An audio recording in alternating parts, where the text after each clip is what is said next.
pas de danse exécuté par ces jeunes, déjà imprégnés de quelques facettes des us et coutumes, n'est-ce pas, du peuple bamileke en général et du peuple bandjoun, c'était la danse.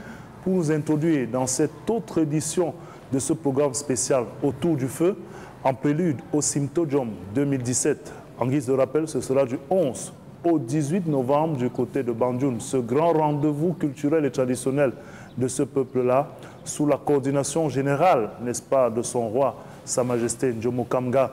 Il faut toujours le rappeler, le comité d'organisation est chapeauté cette année par André Siaka et la commission culture et tradition de ce comité d'organisation-là nous offre ces capsules pour bien comprendre ou alors pour cerner quelques fondamentaux de ces us et coutumes. Les us et coutumes en milieu bandjoun, les us et coutumes en pays bamileke, les us et coutumes de nos cultures. Et c'est d'ailleurs pour ça que nous avons des invités sur le plateau pour partager avec eux, n'est-ce pas, quelques aspects de ces cultures-là, pour comprendre la symbolique, la signification et surtout la plus-value de ces éléments culturels que nous ignorons pour la plupart du temps. Et donc, après ce pas de danse, nous allons donc une fois de plus introduire les invités qui seront avec nous. On va commencer cette fois-ci par l'astrophysicien que nous avons voilà, dans ce studio, le professeur Jean-Paul Bellec. Merci professeur d'avoir répondu une fois de plus à notre sollicitation. Bonjour, de m'avoir invité à nouveau sur ce plateau. Voilà, à côté de vous, nous avons un combattant, on a envie de dire, n'est-ce pas, de la chose, de la revendication, de la force culturelle de nos localités, Keops Ndoumbe Koum, qui est avec nous. Merci d'être là pour cette autre édition de ce programme. Le plaisir est mien. Merci de nous recevoir une fois de plus sur ce plateau. Et comme cela est de coutume, l'un des artisans de cette série qui vous est proposée en prélude au Simtojom, Monsieur Nono Defo. Merci une fois de plus de vous prêter à cet échange. Je vous remercie. Tout le plaisir est pour. Eh bien, Madame, Monsieur, merci une fois de plus d'être au rendez-vous. Nous avons mis justement la notion de parenté dans nos us et coutumes. On se servira du prétexte, n'est-ce pas, de la considération de cette notion de parenté en milieu bandjoun pour l'étendre, n'est-ce pas, à la vaste considération de cette notion-là dans nos us et coutumes et certainement pour déterminer combien elle tisse les liens autant affectifs que communautaires au sein, n'est-ce pas, de nos us et coutumes. Alors, Monsieur Nono Defo, comme on a coutume de le faire, on va rentrer dans cette autre thématique à travers la définition même de cette notion de parenté dans le sens large, hein, avant de revenir sur les particularités. Dans notre cosmogonie, c'est-à-dire notre vision et notre expression de l'univers, qui est la deuxième dimension, la première dimension de la langue, la deuxième étant la communication, comme l'avait expliqué Keops. Dans notre paradigme, ce qui prime, c'est le groupe social, ce n'est pas l'individu. Donc la notion de parenté, il ne faut pas penser seulement à la filiation, je veux dire, génitale. Donc toutes les notions que nous allons évoquer, que ce soit le frère, le père, la mère, la sœur, la tante, comme on dit, tout cela, chez nous, on le voit dans l'esprit du groupe social. Le groupe social prime sur l'individu. Très bien. Alors, professeur Jean-Paul Bellec, la notion de parenté peut avoir plusieurs facettes. Et on a envie de présenter les facettes de cette notion de parenté, peut-être la force de cette notion de parenté dans notre contexte, dans l'organisation sociétale qui est la nôtre, comparée au visage de cette notion de parenté dans les cultures occidentales. Bon, comme cela a été rappelé, la vision africaine est différente, c'est vrai, c'est-à-dire que nous avons la filiation directe papa, maman, les enfants et les petits-enfants. Mais nous avons également le fait que les gens sont quand même dans un même village. Ce village même Chez nous, on parle de cousins, de tantes, parfois des tantes qui ont plus même de pouvoir et d'influence sur vous que le parent direct. Voilà, donc en fait, on parle de famille élargie, quoi. Soit on peut se référer au modèle occidental. Oui. Et puis, je pense aussi que les ancêtres aussi font partie de la famille. Hein. Absolument. Voilà. Donc, vous savez que pour revenir sur la dimension cosmogonique, et se rapprocher un peu de ma discipline, nous réfléchissons, on dirait, un peu plus en espace-temps. Ceux qui sont là aujourd'hui puissent se de demain, ceux du passé. Voilà. Et comment est-ce qu'on pourrait, dans une espèce de figure, représenter la relation parentale dans cet espace-temps? Bon, c'est que nous avons les êtres qui sont là aujourd'hui. D'abord ceux qui nous ont engendrés, ceux avec lesquels on vit, ceux qui permettent à l'enfant de grandir. Or, l'enfant grandit dans un espace, disons pas dans le village. Donc, d'une case à l'autre dans le village, il est toujours chez lui. Voilà. Donc, il n'y a pas l'idée d'appropriation de l'enfant en tant que je suis le géniteur. Donc, ça, c'est mon enfant et ce n'est pas celui d'un autre. Donc, tout le monde prend soin de tous les enfants.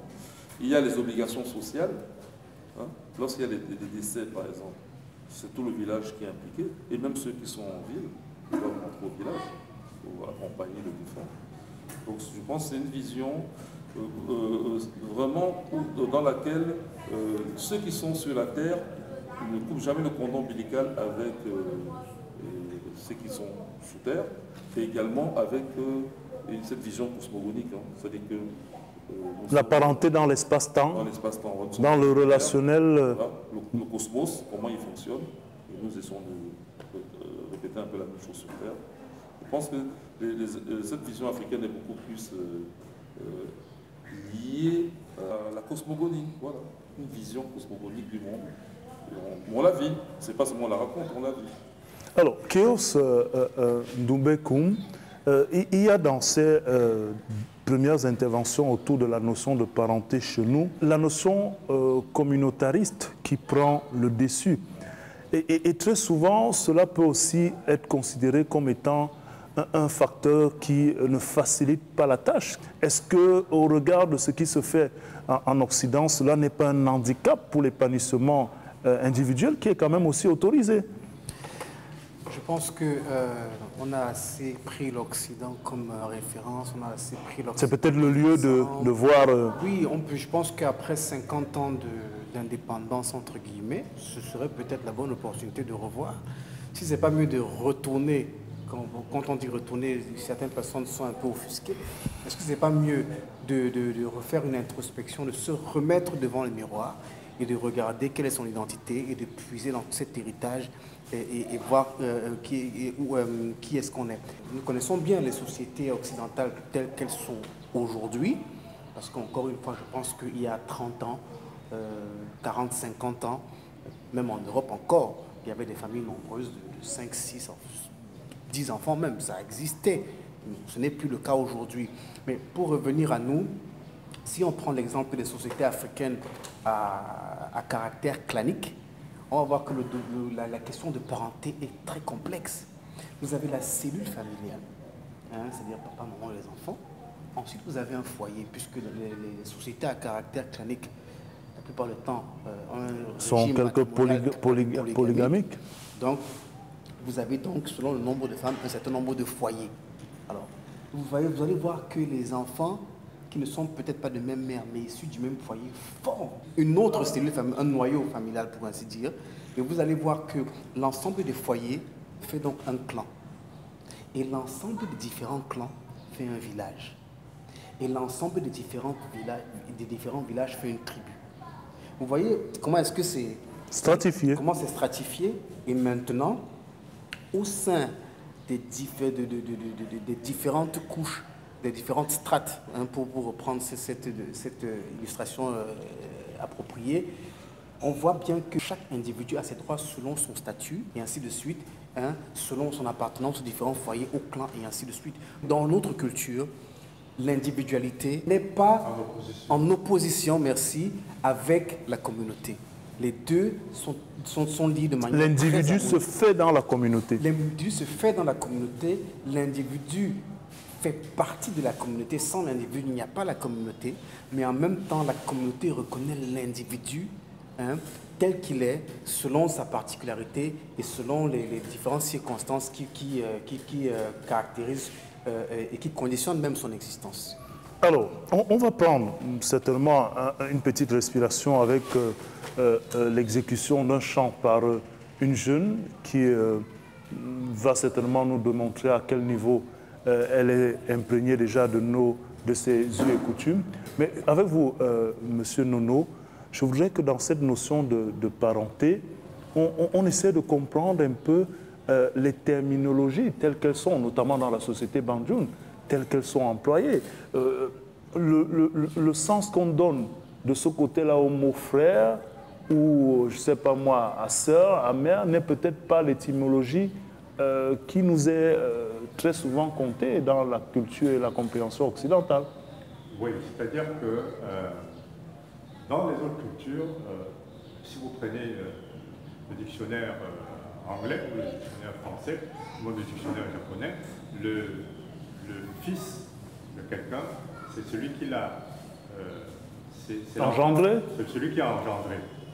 Ça, c'est le premier élément. Ou alors celui qui l'a adopté par un contrat.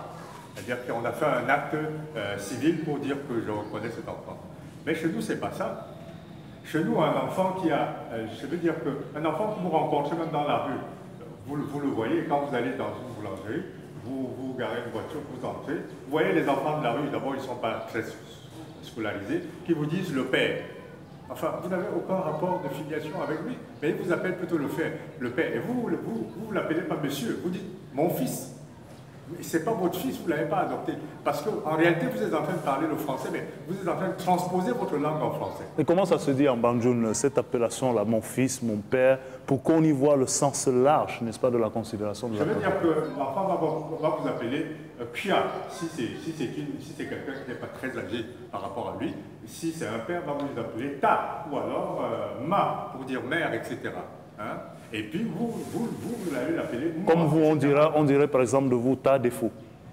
Oui, ta, je veux dire que si l'enfant a 10 ans, il voit un enfant de 20 ans, il ne va pas l'appeler ta. C'est son grand frère. Oui. Il l'appelle Pia, etc. Mais vous, dans votre cas, ce sera ta défaut. Dans mon cas, ce sera ta, oui, puisque j'ai l'âge de son père, etc. Oui. Voilà comment ça se passe. Donc les notions de père, de frère, de mère, ce n'est pas la même chose. Donc les autres ont défini comme ça. Si nous sommes, bon là nous sommes en train de faire une émission, nous nous connaissons, etc. Si vous faites un événement, vous nous invitez, votre femme vient, vous mettez à manger, enfin avant qu'on commence l'événement chez vous, vous allez dire, ma femme va vous saluer. Elle vient, elle n'est pas membre de notre réunion. Bon, elle vient, et puis vous l'introduisez, vous dites, voilà mon épouse, elle va vous dire un mot de bienvenue. Quand elle nous parle à nous, qui sommes les amis de celui qui nous invite, elle dit, mes maris, je vous salue. Voilà comment ça se dit dans nos langues. Elle dit, elle ne dit pas messieurs, elle dit mes maris. Et vous-même, vous dites, c'est notre femme, etc. Vous comprenez? Nous avons cette vision-là, c'est-à-dire que nous nous approprions le champ social, etc. Si le monde fonctionnait comme ça, là, il y aurait... Ça ne veut pas dire que chez nous, c'est le paradis, nous ne voulons pas dire ça. Mais la vision africaine, c'est-à-dire notre cosmogonie, notre manière de voir le monde, fait que si l'univers pouvait mieux calculer cela, il y aurait moins de problèmes. Donc, parce que la notion communautaire prend le dessus et le bien-être collectif est primordial. C'est pour ça d'ailleurs que nous avons des valeurs fondamentales. Par exemple, nous allons dire, en économie, nous allons dire, ce qui rentre toujours dans le cadre de ce nous allons dire hazu, c'est-à-dire que donner la richesse, mais surtout donner ceux qui vont profiter de cette richesse. Ça veut dire qu'une richesse sans ceux qui en profitent, ça n'a aucune valeur. Nous avons aussi une autre expression en voilà qui veut dire wagaba, c'est-à-dire que aller à la chasse, faut vaincre l'ennemi ou alors trouver une proie, mais vous devez partager cette proie. C'est pour ça que quand nous regardons par exemple les journaux tels que Forbes Magazine qui sont la liste des multimilliardaires du monde, mais pour un Africain ça ne veut rien dire. Je veux dire que on ne fait pas la liste des plus grands milliardaires, on fait la liste des plus grands donateurs, des plus grands contributeurs. Je veux dire que si vous êtes dans notre vision du monde, si vous gagnez 1 million de salaire par mois, je gagne 100 000, on fait des contributions pour un événement, vous donnez 10 000, je donne 10 000, vous n'avez pas donné autant que moi. On dira que c'est moi qui ai donné quelque chose. Bon, puisque nous sommes dans une émission télévisée, ceux qui nous regardent, c'est des grandes personnes, c'est des petites personnes, c'est aussi des enfants, mais il y a aussi des intellectuels. Je voudrais donner comme référentiel, il y a Anne-Cécile Robert qui a écrit L'Afrique au secours de l'Occident, qui explique, je veux dire que qui s'allie à cette vision de l'Afrique, etc. C'est-à-dire que la notion parentale et communautaire de l'Afrique serait au secours, n'est-ce pas, de la vision occidentale. C'est-à-dire qu'elle estime que l'Occident devrait copier cela. Elle n'est pas seule. Georges Balandier, qui est un grand intellectuel français, le dit, l'Afrique a été ma véritable Sorbonne. La Sorbonne, c'est l'université que nous connaissons, etc. Thomas Piketty, dans l'un de ses derniers ouvrages, Le capitalisme au XXIe siècle, 960 pages, je veux dire que le développement qu'il fait, c'est que notre vision du monde est meilleure, etc. Vous comprenez? Noam Chomsky, qui est un grand intellectuel aussi, américain, fait ce type de déclaration. Je peux citer plein d'intellectuels africains, mais quand c'est nous, les gens vont dire « Oh oui, c'est encore... » C'est du nobilisme. Ouais, je préfère donc citer les Occidentaux qui sont alignés, et puis j'ai vu des mecs se pensionnent là-bas qui disent que non. Le monde serait mieux si l'Afrique... etc. Voilà. Suivez leur manière de voir le monde. Très bien. Alors, nous allons prendre une petite respiration avant de revenir terminer avec cette autre capsule autour du feu, en prélude au Semito-Jom 2017, à travers cette jeune fille qui va nous exécuter un chant en langue Homala. C'est aussi ça, l'expression de la maîtrise de la langue maternelle, laquelle langue participe à l'édification, n'est-ce pas, de ce peuple.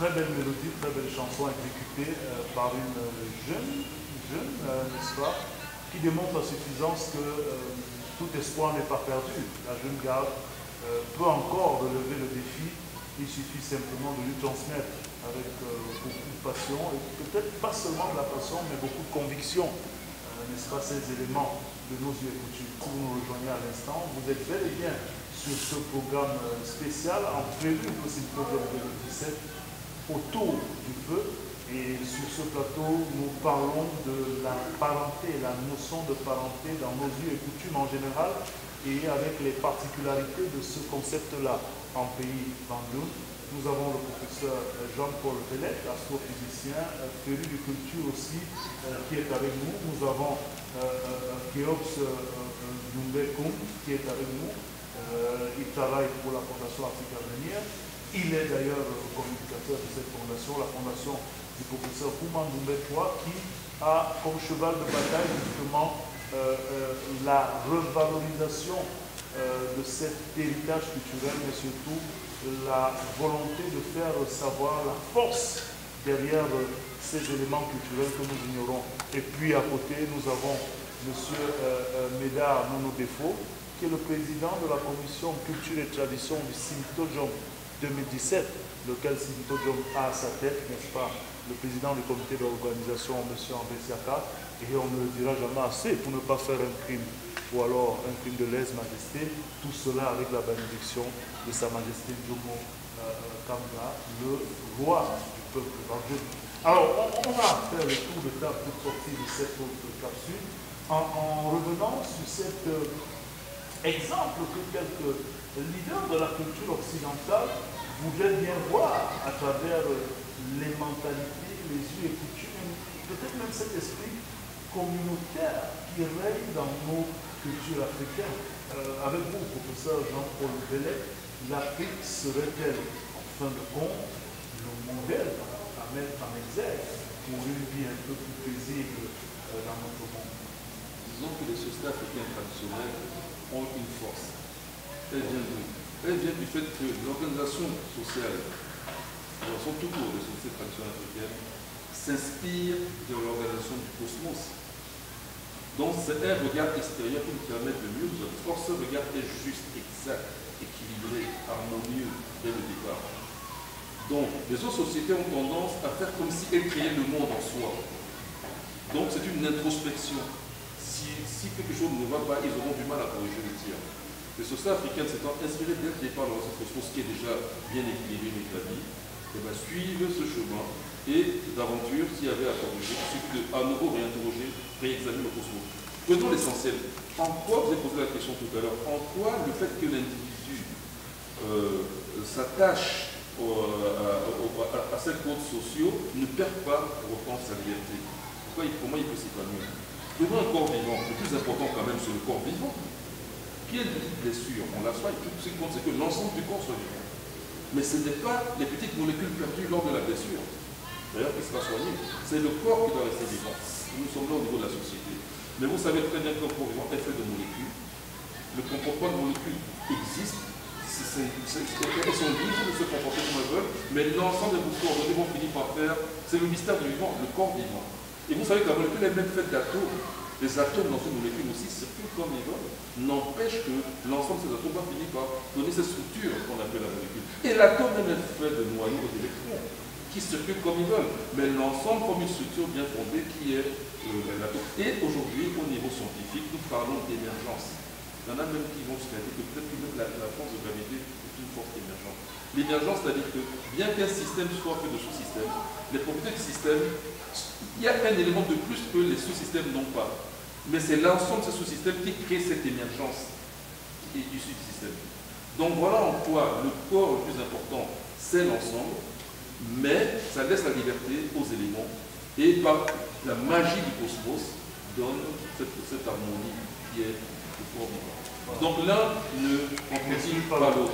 Voilà. Donc l'esprit communautaire vécu dans nos us et coutumes, cette notion de parenté large là n'enlève pour autant pas on va dire la capacité de s'épanouir de manière... Quelque part, c'est l'esprit du cosmos. Et c'est l'esprit du cosmos. Alors, le nombrilisme sous d'autres cultures serait plutôt un facteur dangereux pour l'existence de notre... L'être humain est un facteur dangereux. Alors, on s'achemine vers le thème de cette autre édition. Keops Kuma Ndobekou, il y a que tout à l'heure, vous avez fait un développement sur la stratification, n'est-ce pas, de nos sociétés à travers, on a envie de dire, l'esprit de nos cultures. Et de plus en plus dans notre contexte, actuellement, on parle de multiculturalisme et nos sociétés sont multi et pluriculturelles d'ailleurs. Comment est-ce qu'on peut arriver à trouver les ingrédients qui font en sorte que cette société-là, dans sa diversité culturelle, quelquefois, réussisse quand même à présenter cette notion de parenté large, j'ai envie de dire cet esprit communautaire, sans avoir des situations d'introversion, d'introspection, comme le disait le professeur d'Antoine. Alors, l'un des plus grands esprits de notre temps, de notre ère, le nommé Cheikh Anta Diop. On ne cessera jamais de le citer, en tout cas l'Afrique renaissante ne cessera jamais de citer Cheikh Anta Diop, ça c'est sûr, a commis un ouvrage que beaucoup connaissent déjà, Nation au pluriel, nègre au pluriel, culture au singulier. On a l'impression que les Douala ou les Sawa ont une culture différente. Et vous touchez en plein à l'objet de cette interrogation. Oui, on a l'impression que les Douala, les Sawa ont une culture différente. Les Moundans, des Moundans par exemple. Les Bassa, les Bandjoun. Oui, ou les Bandjoun. On a l'impression les Bétis. Non, c'est une culture. C'est une culture, mais il y a plusieurs facettes et des variantes. Des articulations différentes. La culture a plusieurs expressions. Et je pense que si on faisait un rapprochement, à partir du moment où on a été donc disloqué, séparé, hein, à partir du moment où on a été tribalisé, je pense que c'est un effet de la colonisation, parce que selon les dires de mes aînés et de mes pères, c'est que peu après les indépendances, une maman Douala qui allait à Egoloa avec les enfants, 3 ans après, tout le monde parlait de nous, c'était normal. Donc, ça veut dire que puisqu'on est en pleine tribalisation et qu'on a été séparés les uns les autres, on a l'impression, on se redécouvre. Comme nous sommes en train de rechercher notre identité, on se redécouvre. Et à chaque fois, faites-le pas, à chaque fois que vous allez vous rapprocher d'une autre personne, soi-disant de notre culture, vous allez voir que c'est la même chose, même au niveau de la langue. Au niveau de la langue, c'est la même chose. Les racines sont pratiquement les mêmes. C'est la même chose. Mais tout à l'heure, M. Nounou Defon me disait que Mouto, hein, en langue angomala, ça veut dire une danse exécutée par la femme. Et en Douala, Nous devons dire la femme. Vous voyez? Lui, il me dit par exemple que eux ils disent go pour dire la fille. Hein? Nous on dit ngon. Hein? Les Bassa disent quoi? Ngo. Hein? Au centre c'est quoi? Hein? C'est ngwan. C'est la même chose. Donc vous avez une Ngwan, vous avez une Go, vous avez une Go. C'est la même chose. Décidément. C'est une culture, c'est une langue et une culture. Et ce que je voulais dire, c'est que puisque nous savons que les peuples africains, du moins si on se limite seulement à l'Égypte ancienne, beaucoup de nous viennent de la vallée du Nil. Et on se rend donc compte que je pense que ce que nous ne retrouvons plus chez les Douala et qu'on retrouve à l'ouest, c'est tout simplement ce que les Douala ont oublié et que les peuples de l'ouest ont conservé et vice-versa. Un exemple très simple. Et là, je m'adresse maintenant au peuple Sawa. Le peuple Sawa, les Douala, par exemple, ignore que ce que les Bétis appellent le Ngara, hein, au niveau de la dot, c'est-à-dire que la part de la famille paternelle. D'accord? Parce que vous savez, la famille paternelle reçoit au niveau de la dot. Mais les Douala ignorent que dans leur tradition, on appelle ça Bemaba Nanga. Ce que les Bétis appellent Angara, qui pratique jusqu'aujourd'hui, c'est-à-dire que la famille du père donne aussi. C'est dans la culture Sawa, ça fait partie de la tradition. Mais on ne la pratique plus aujourd'hui parce que la dot même est dénaturée. Vous comprenez? C'est-à-dire que c'est la même culture. Mais on dit, bon, peut-être un des Rondo va peut-être nous dire aujourd'hui que nous on pratique un vous ne la pratiquez pas. Mais c'est parce que nous on a oublié, mais c'est dans notre code et dans notre tradition. C'est pour dire qu'on a une culture et ce qu'on ne retrouve pas chez l'un, on retrouve chez l'autre. Et on se complète finalement. Fait la culture originelle africaine que nous tentons de reconstituer. Alors, pour finir avec vous, hein, il nous reste à peine une minute, M. Nono. Cette notion de parenté large qui finalement se dégage de cet échange, cette notion de parenté large dans nos cultures africaines, et justement, ces variations, ces variantes de nos différentes cultures, ce qu'on croit considérer comme étant différentes cultures, peut nous amener à conclure au moment de la fin de cet échange que finalement nous sommes tous frères et qu'il n'y a pas de frontières véritables dans le fond. Absolument, il y a une unité culturelle, pas seulement au Cameroun, mais en Afrique, etc. Et c'est basé sur les paradigmes expliqués par mes compagnonnistes. Et c'est ça que nous devons retenir. Je veux dire que ça fait l'Occident. La plus grande guerre ne sera pas la guerre des bombes atomiques, etc. C'est la plus grande guerre, la guerre du XXIe siècle, c'est la guerre des cultures, etc. Mais l'Occident aujourd'hui, Dieu soit loué, parce que nous, quand on parle toujours de Dieu. Aujourd'hui, de grands intellectuels de renom, en dévers des hommes politiques, admettent déjà cela, c'est-à-dire commencent à reconnaître qu'il faut se tourner vers l'Afrique pour trouver les solutions à nos problèmes. Très bien. Sur ce, nous allons mettre un terme à cette autre édition autour du feu, de l'émission Autour du feu, en prélude au Sintodjom 2017, le grand festival des traditions et des cultures du peuple Bandoum, qui nous a offert pour cette nouvelle capsule de nous intéresser à la notion de parenté, cette parenté qui est vécue dans son sens large dans nos communautés africaines. Nous donnons rendez-vous pour une autre édition. C'est avec beaucoup de plaisir que nous vous avons servi cette nouvelle édition consacrée, n'est-ce pas, à la notion de parenté dans nos cultures, dans nos us et coutumes. Merci au professeur Jean-Paul Bellec qui était avec nous. Merci à Keops Ndoumbé qui nous a aussi fait le plaisir d'être avec nous. Et merci une fois de plus à Nono Defo Médard, le président de la commission culture et tradition de ce Sintodjom 2017. Merci à vous de nous avoir écoutés. À très bientôt.